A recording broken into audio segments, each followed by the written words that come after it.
Kiekvienas iš mūsų turi vidinį kambarioką.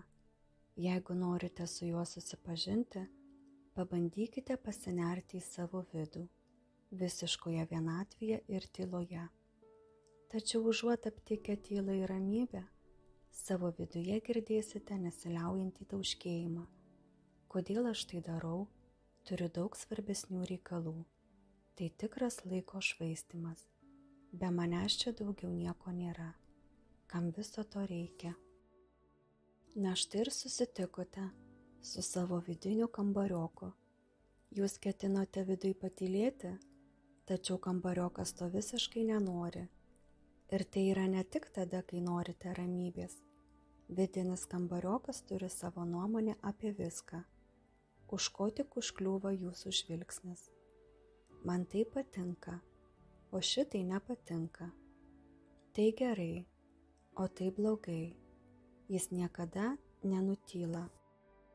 Paprastai to nepastebite, nes paprasčiausiai nuo jo neatsitraukite.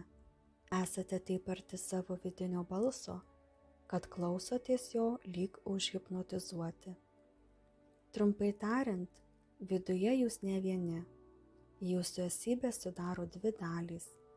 Pirmoji tai jūs, sąmonės stebėtojas, visų sąmoningų ketinimų centras, o antroji ta, kurią stebite. Problema yra ta, kad stebimoji jūsų dalis niekada neužsičiaupia. Jeigu nors akimirkai galėtumėte šios dalies atsikratyti, kokia nuostabi tyla ir ramybė jūs užplūstų. Nesvarbu, kokia būtų situacija ar aplinkybės, jūsų kambariokas gali staiga nuspręsti: nebenoriu čia būti, nebenoriu šito daryti, nenoriu kalbėti su šiuo žmogumi. Tokiu atveju jūs taip pat užplūsta įtampa ir imate jaustis nejaukiai.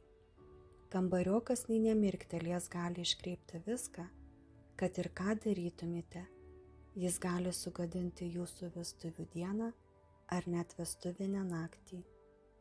Kai suprasite, kaip toks elgesys gali jums pakenkti, būsite pasirengę augti dvasiškai. Iš tiesų būsite pasirengę keistis tik tada, kai vieną dieną pasakysite sau: tik pažiūrėk į jį, jis griauna mano gyvenimą.